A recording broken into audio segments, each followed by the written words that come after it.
Good morning, lovelies.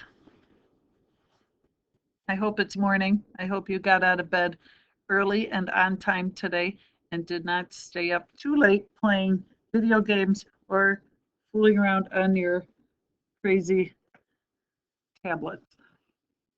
Anyway, it is time to read some more Picture of Freedom. We are on page 119. And we will be reading through page 131. There are 5 vocabulary words for you for this reading. If you do not have the worksheet in front of you, you need to go get that right now. So pause it and grab it and be ready to go. All right. You have 5 words: deaf, dumb, mulatto, reigned, and the big times. I will use each word in a sentence. You try to guess what they mean. Deaf. The boy pretended he was deaf so that he didn't have to listen to his baby brother cry all night. Deaf. What does deaf mean? Deaf means unable to hear, but you knew that. Number 2, dumb. Jesus cured dumb people. Dumb we use as meaning stupid, but that is not how the word dumb is officially used. It means unable to speak. So dumb is A, unable to speak. Number 3, mulatto. A mulatto. We talked about how sometimes those nasty slave masters would go into the quarters to be with a slave girl. Their offspring would be a mulatto child. So a 3, mulatto is a person of mixed race. B. Number 4, reigned. Julia rode her horse down the hill, but all of a sudden a wolf jumped out in front of her and she reined back to stop the horse. What does reined mean? It means C, pull back on the reins to slow or stop a horse. Pretty obvious. And number 5, the big times. Your favorite times and mine, the Christmas holiday season. 5 is D. Okie doke. All right, we're on page 119. We're starting on Saturday, December 3rd, 1859. Are you ready? Here we go. They finished Mr. Waite's house today. He'd say he's so glad Waite is not staying in the stables with him anymore because he snored so bad. Waite's got a 2-room log cabin, 1 room and a sleeping loft, complete with the front door and back door and 4 windows. Nothing special, but the way he's carrying on, you'd think it was a big house. Ms. Lilly helped furnish his place with leftovers from the attic. Mass Henley gave him the key to the storehouse and made him welcome. Aunties say Waite is pull-right trash, and he never had it so good. That means he's going to want to make sure he pleases Mass and Ms. Henley to keep what he's got. I plan to stay clear of the man. He scares me. Before going to bed, I looked out the window and saw smoke coming from Waite's chimney. The overseer has settled in for a long winter stay at Belmont. A cold chill went up my back. Sunday, December 4th, 1859. The wind woke me up, whistling through the cracks in the cabin wall. Sounds like whisperings from the strange dream I was having. Trying now to write it down while I remember it. Even so, it's hard to put the pieces together.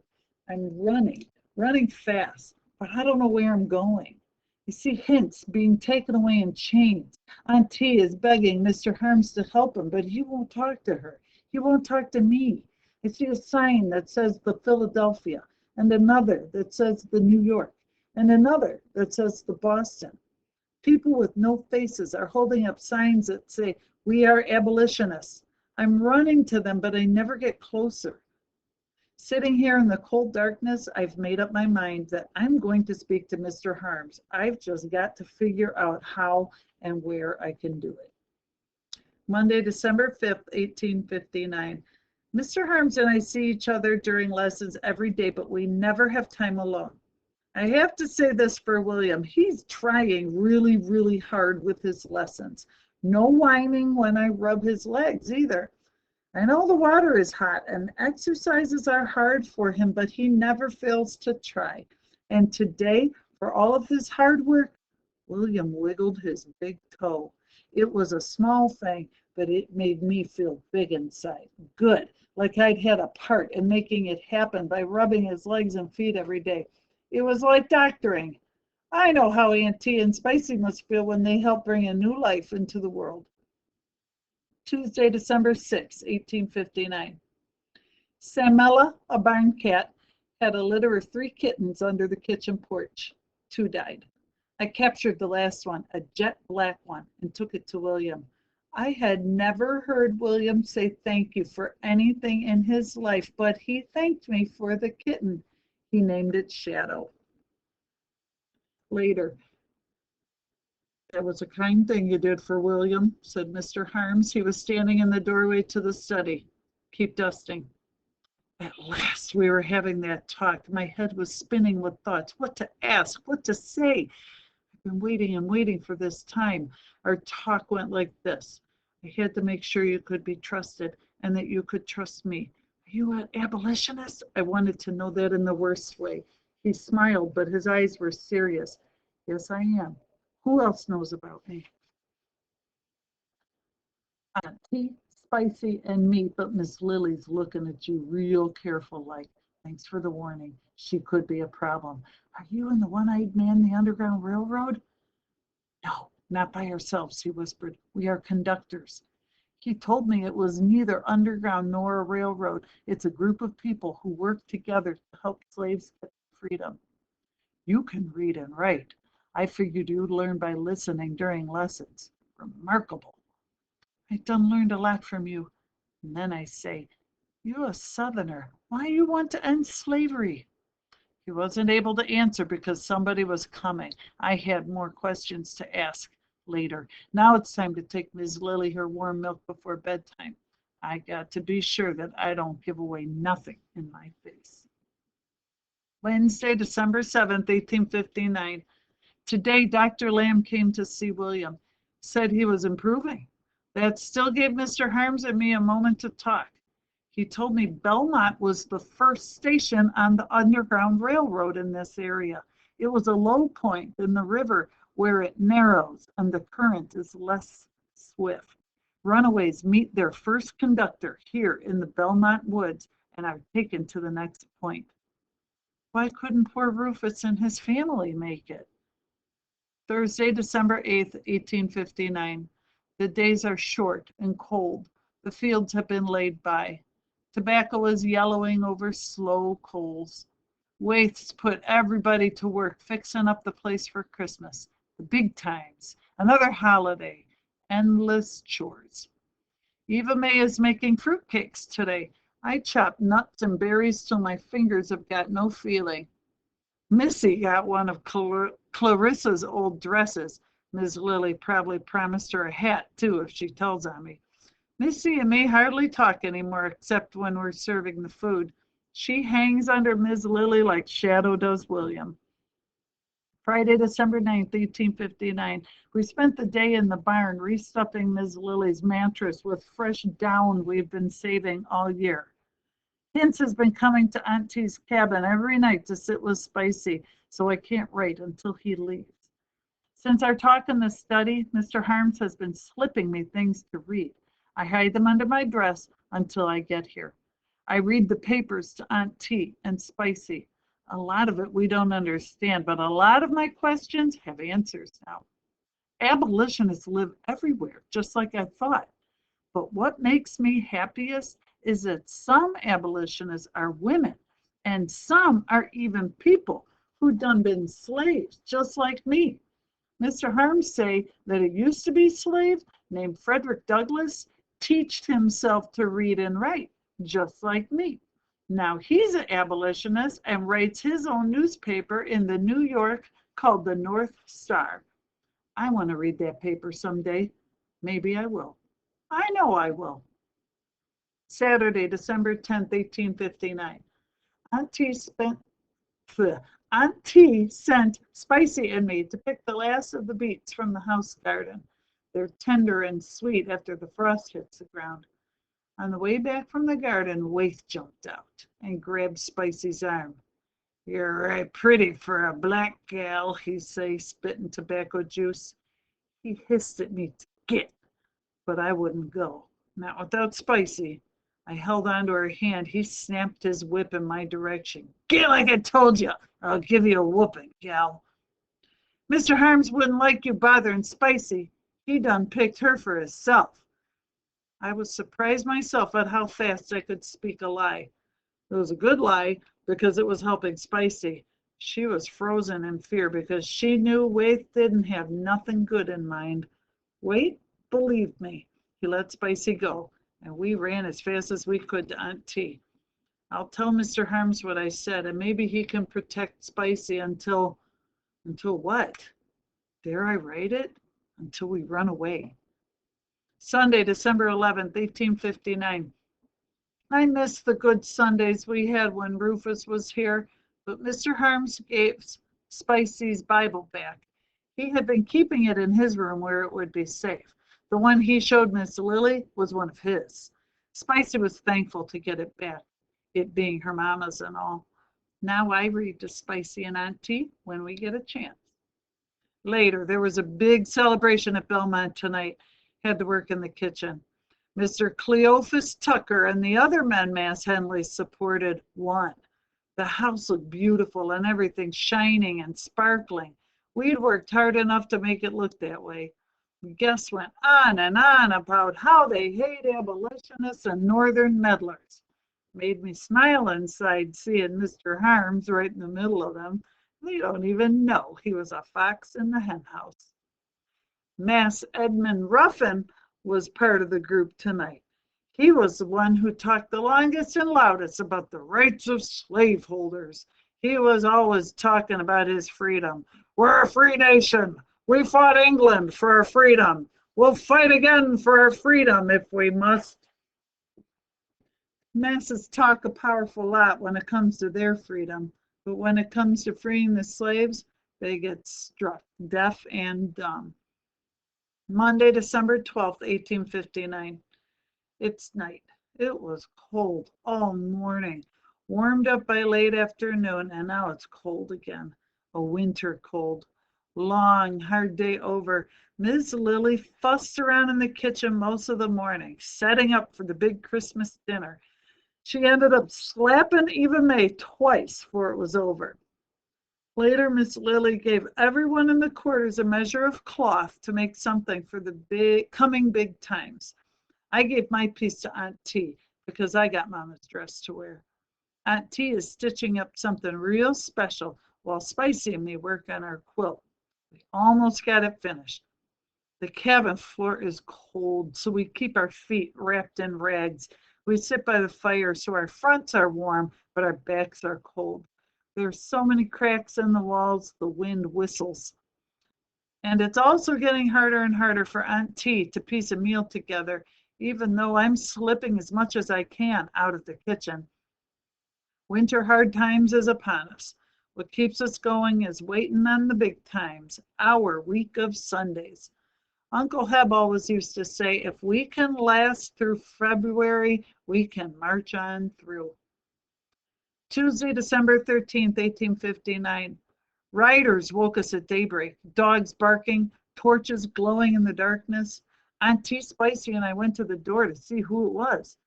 Late night riders always mean one thing, trouble. The lead rider, Wilson, spoke first. He was quick to the point. Two of my ends have run away, a buck named Ruff and a mulatto girl named Corabelle. We beat it out of the gal's mama that the two was helped by a white man what's missing an eye. If we catch him, he's going to lose more than an eye. The men reined their horses. We aim to hang him. The dogs traced him here to your orchards. We'd like to go in with your permission, said Higgins. Mass Henley raised a fist. You have my permission, and if you'll let me dress, I'll go with you. Me too, said Mr. Waite, bursting out of his cabin. Chasing and catching runaways is what I've been doing for the last 3 years. I knew he was something like that, low-life slave chaser. Wednesday, December 14th, 1859. Mass Henley come back from the hunt. Tell him as how they found the runaways. We hung them, he hissed angrily. My offer still stands, he said. Freedom to the one who gives me any information about this one-eyed white man. Think about it. Freedom. So they hadn't caught the one-eyed man. I just scratched Freedom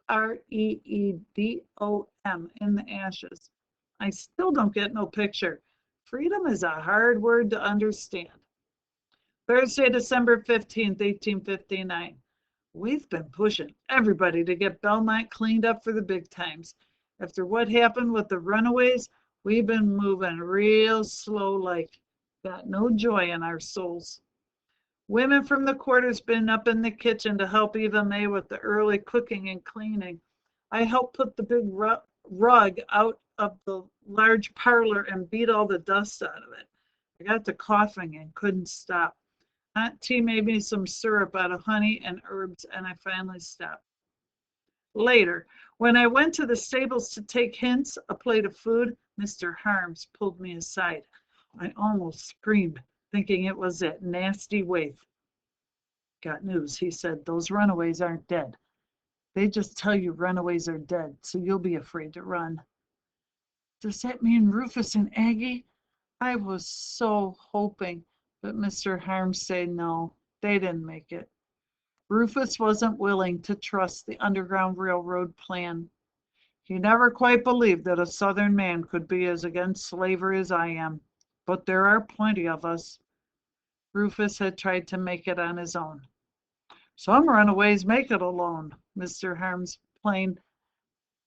They need help most times, lots of help.